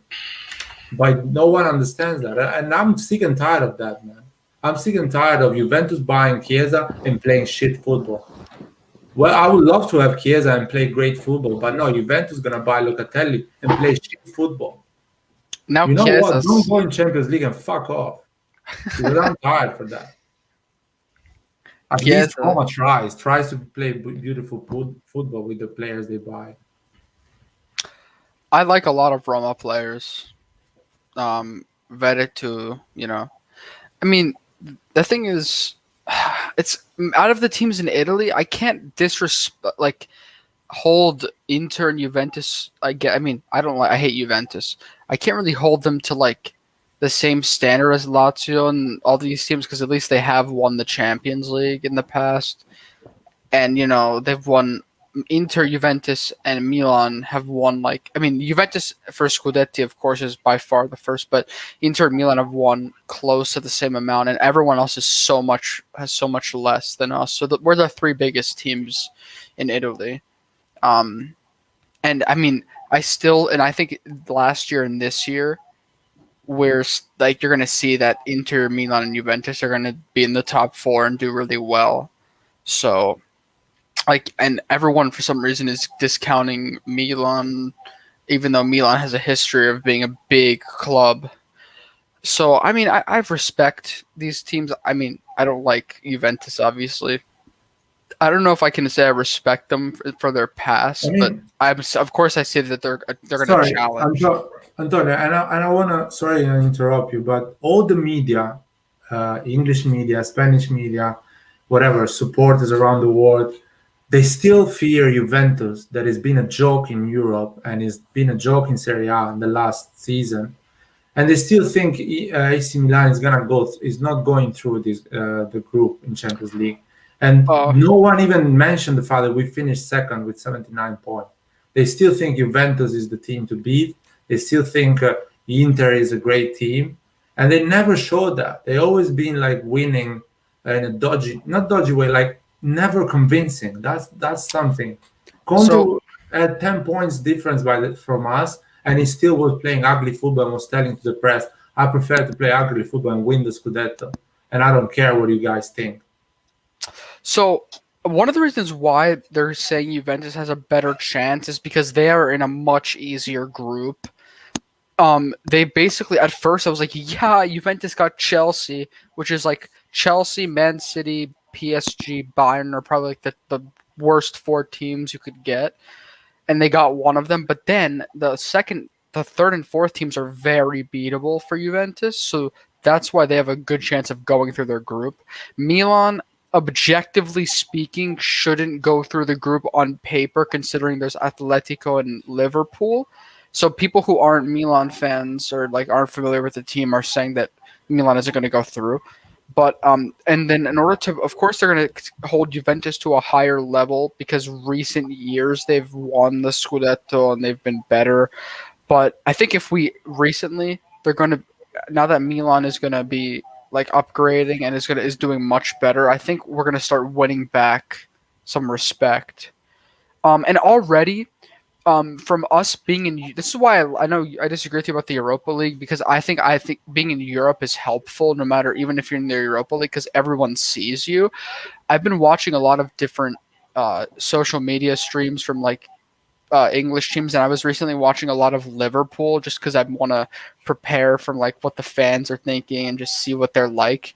And they were really respecting Milan because of how they played against Man United. They were referencing that game and saying that they've been reborn in recent years. So Milan has kind of a good reputation, a bit is getting better. If we keep doing well in Europe, we're going to keep getting more respect. So I'm excited for that. Yeah, I think these people that disrespect Milan, like you were saying, just their football knowledge consists of FIFA 15 to FIFA 22. That's the knowledge base they're going off of.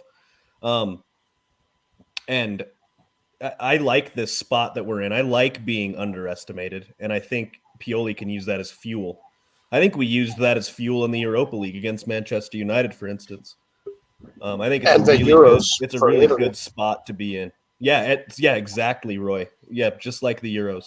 And I love it. I'm as soon as I saw that group that we got drawn into, I got a big shit-eating grin on my face, because that's no matter what, win, lose, draw.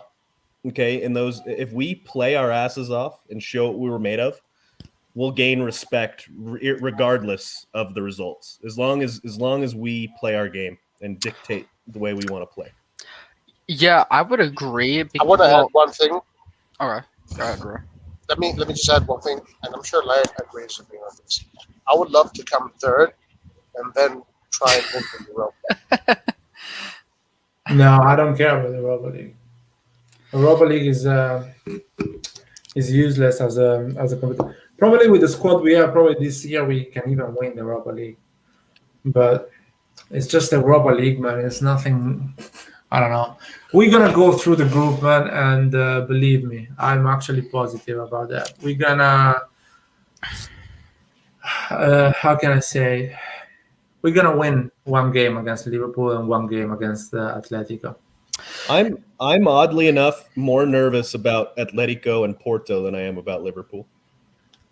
Just because of in the past couple of seasons, the teams we struggle against play very similarly to how Porto and Atletico play compared to how Liverpool play. We play a lot better if the opposing team is playing a more open game.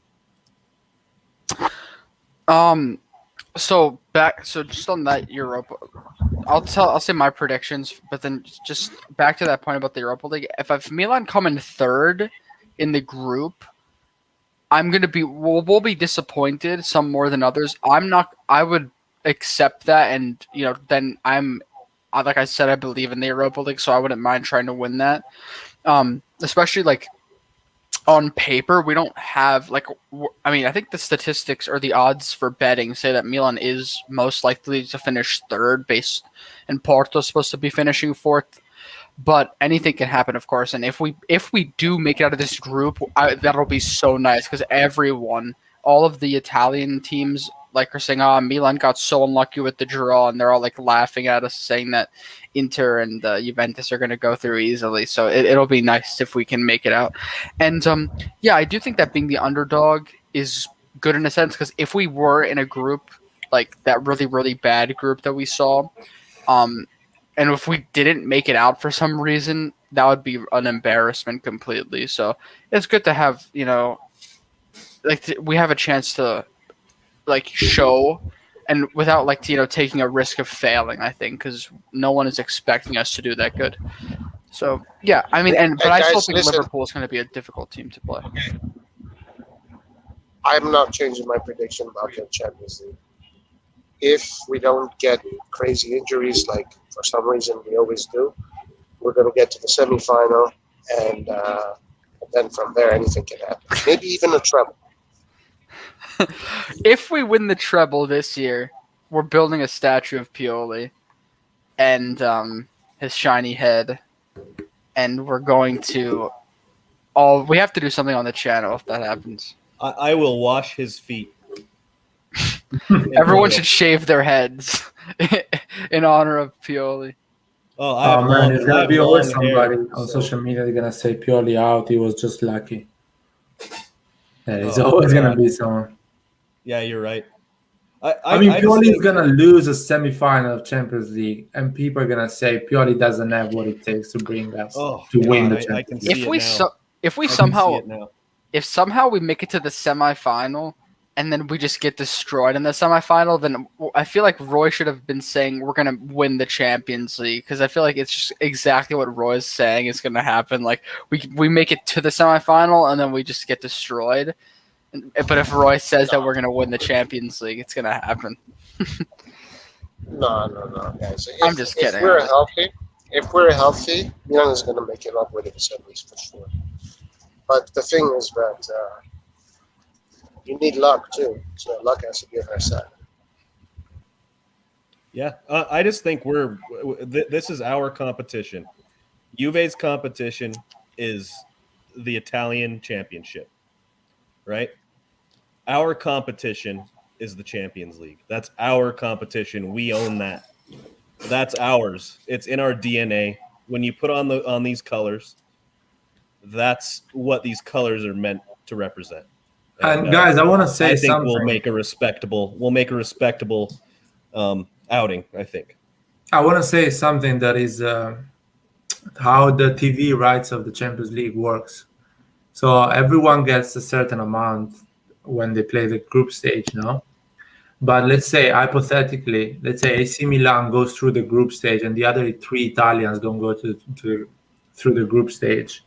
So they get disqualified for the round of 16. AC Milan gets all the money that Italy should get from the TV rights from the Champions League. If all the 4 teams of the Serie A go through the group stage, they divide that money with 4 teams. So if we are the only team that actually succeeded in Champions League, we get more TV rights than the others. And we have more money, more prestige, and we can spend more and get better players than Juventus and Inter.